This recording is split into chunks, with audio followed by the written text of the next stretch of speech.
I think I was first made aware of the shots. There was just publicity in the papers in Sydney that I think to do with the museum.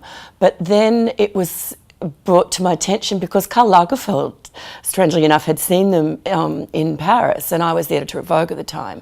And then I went and bought the book and took a closer look. From what I know about Karl Lagerfeld, he's a huge collector of books. He's a photographer, but he's also an auteur in terms of understanding the whole world of photography. And anybody that looks at the extraordinary quality of these photos, and you know, it's rare. It's like when they came out, you were so proud that they came from Australia, that there was this man there just doing this daily work and producing these incredible images. When you look at those photos, you do see people who are making for me, you see the best, people making the best of what they have. And those clothes look like they've had them for a while. They've repaired them. They have some pride in them, that they've invested in a coat and, you know, proper coat and shoes. And I do feel that that must be intrinsically mixed up with their sense of identity and how they want to present themselves.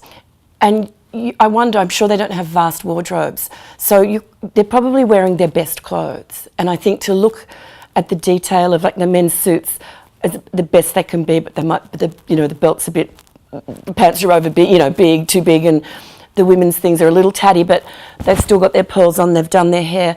I think it's just looking at those fine details of everyday life and how they put those clothes together to be part of their character. But I think again, it's the looks on their faces. You literally felt like you could be sitting next to them today.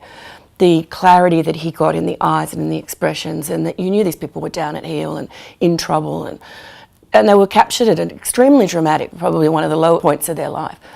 And I think that all comes across with such strength, and the clothes only tend to reinforce that, especially if you can see that they're a bit worse for wear. You understand how hard their life is, and that grim reality of life.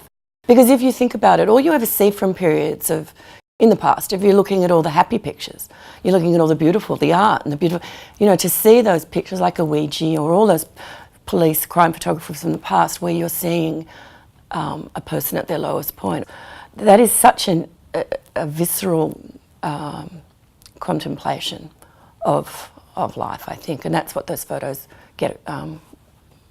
deliver, really. I suppose what makes the specials special is that you know there's a backstory to these photographs that essentially are static and were not necessarily meant to be there for posterity, but you immediately read something behind that person's eyes. Whether it's correct or not, you make that assumption because they're police photographs. And I feel there's a lot of truth to the pictures when you look at them. And so I think that's what's special about it, is when you look at it, it's multi-layered, it's not a one-dimensional image.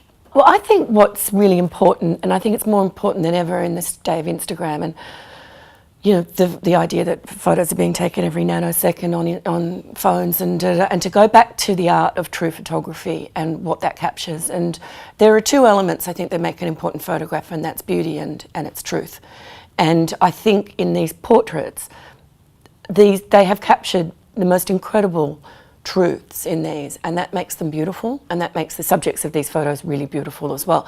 So a fashion designer or any sort of artist could look at these and see what it looks like to capture truth, and that in itself is beauty.